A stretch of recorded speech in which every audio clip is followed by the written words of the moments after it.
वजन दर 220 ग्रॅम पर्यंत वजन वाढतं म्हणून आपण ती निवडली. अडचणी आपल्याला ना बोकड बदलायचं लवकर कळलं. आपल्या फार्मवरती जास्तीत जास्त कुर्बानीला बोकड किती पर्यंत सेल केलंय? 1 लाखाला विकला आता यावर. आता शेळ्यांची किती क्वांटिटी? आता 100 शेळ्या आहेत सगळ्या मिळून. आणि ते किती शेळ्यांपासून चालू केलं? 10 शेळ्या आपल्या लोकल होत्या आणि बोरचं बोक 12 लाखापर्यंत विकतं वर्षाला.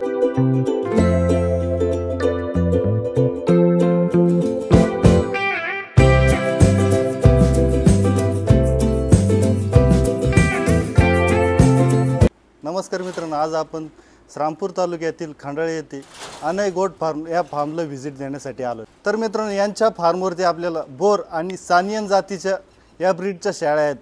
तर संपूर्ण माहिती या दोन ब्रीडबद्दल आपण या व्हिडिओमध्ये बघणार आहोत, त्यामुळे व्हिडिओ हा शेवटपर्यंत बघा.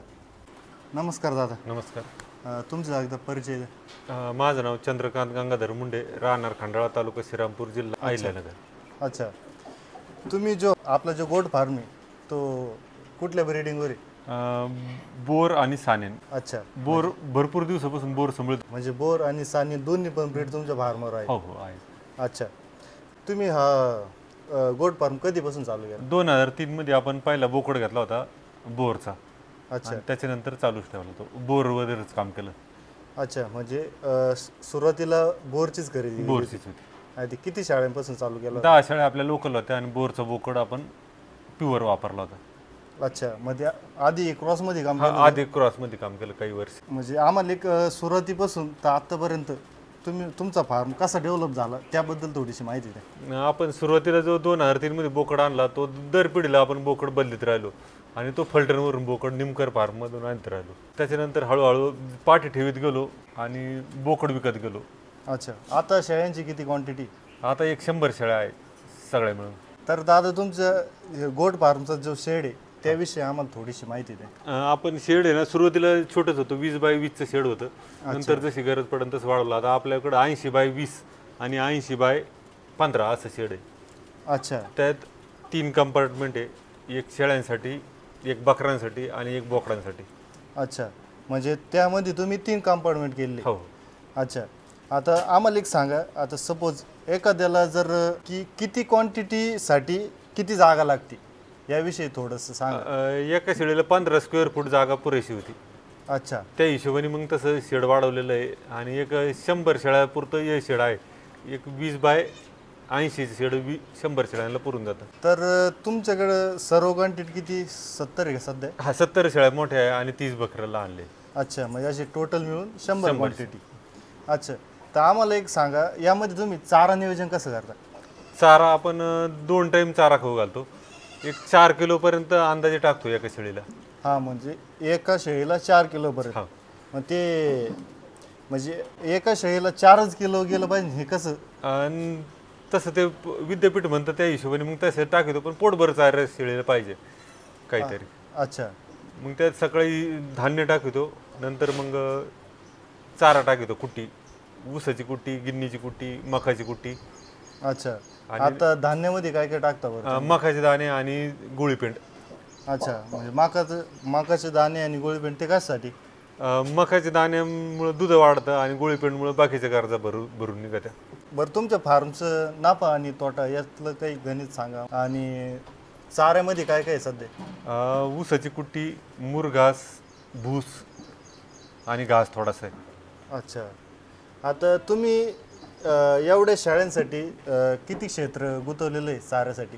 एक अर्धा एकर घास आहे आणि अर्धा एकर बाकीच्या जमिनी गुंतवलेली, ऊस, गिन्नी आणि मका. अच्छा, आता यांच्या वाढीसाठी एक्सटर्नल तुम्ही फीड वगैरे काही देता का? तेच मकाचे दाणे आणि गोळीपेंड. अच्छा, त्या व्यतिरिक्त त्याच्या व्यतिरिक्त. तर आम्हाला बोरच्या ब्रीडबद्दल थोडंसं सांगा. याची वजन वाढ म्हणा. बोरचे वजन दर 220 ग्रॅम पर्यंत वजन वाढतं म्हणून आपण ती निवडली होती आणि ते आपल्या गोठ्यावर वजन वाढ दिली पण तिने. अच्छा, म्हणजे डेली 220 ग्रॅम प्रत्येक पिल्लू वाढतं ते. अच्छा, आणि देखणं पण राहतं, कुर्बानीला पण महाग विकतं म्हणून मग बोर जातं आपण पाळतो. अच्छा, म्हणजे ईदच्या मार्केटला. फार्म सुरू तर कोणी करतं, पण मग तुम्हाला पण सुरुवातीला काहीतरी अडचणी आल्याच असतील? अडचणी आपल्याला ना, बोकड बदलायचं लवकर कळलं नव्हतं, दर पिढीला बोकड बदलावं लागतं म्हणून. अच्छा, आपण जवळपास 4 वर्ष एकच बोकड वापरला सुरुवातीला. हां हां.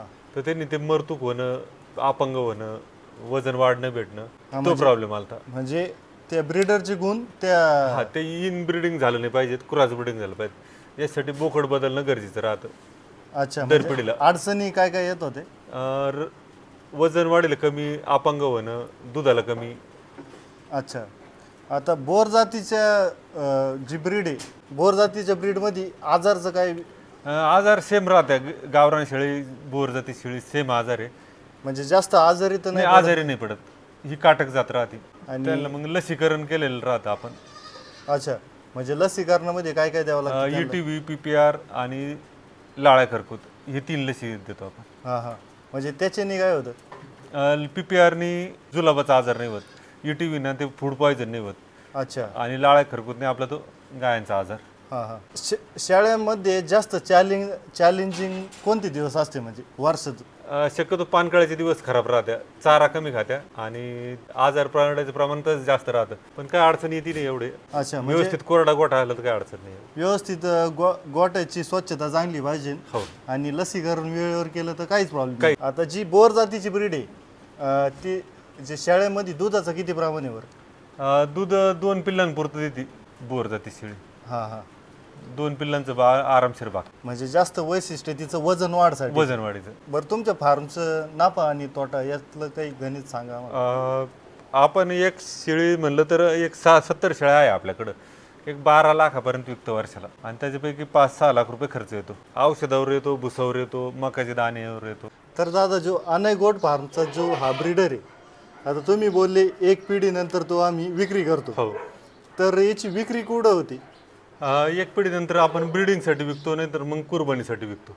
अच्छा, कुर्बानीसाठी म्हणजे ईद मार्केट. बकरी ईदला. आता सध्या याचं वेट किती आहे बरं? याचं 70 ते 75 किलो वजन असं. आता लोकल मार्केटला हा कितीपर्यंत जाईल? आता हे बकरी ईदपर्यंत होईल 80 किलो, आणि कमीत कमी 800 रुपये किलो आणि 8-8 64 61,000 रुपयापर्यंत बोकड विकला.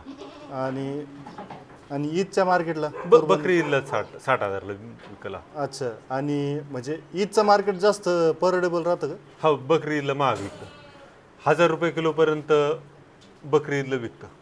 अच्छा, आणि हाच बोकड जर लोकल मार्केटला विकला तर तो 500 रुपये किलो विकला आता. म्हणजे कुर्बानीच्या टायमाला याचं महाग जातं, ते 800 रुपये किलो जाईल. आणि जर जास्त वजन झालं 100 किलोच्या पुढं गेलं तर मग ते 1000 रुपये किलोपर्यंत जातं. हां, म्हणजे 1000 रुपये किलोनं रेट. देखणं असलं तर त्याच्यामुळे मग महाग विकतं ते. आता आपल्या फार्मवरती जास्तीत जास्त कुर्बानीला बोकड कितीपर्यंत सेल केलंय? 1 लाखाला विकला आता यावेळेस. 100 किलो होता, 1 लाखाला गेला. अच्छा, म्हणजे 100 किलो वेटचा 1 लाखापर्यंत. हो. तर मित्रांनो, अनय गोट फार्मचा व्हिडिओ तुम्हाला कसा वाटला ते कमेंटमध्ये नक्की कळवा, आणि कमेंटच्या साईडला राईट साईडला स्क्रोल केल्यानंतर हाईपचं तुम्हाला ऑप्शन येईल, ते हाईपवर करून तुम्ही आपला व्हिडिओ हा रँक करू शकता. तर मित्रांनो, धन्यवाद.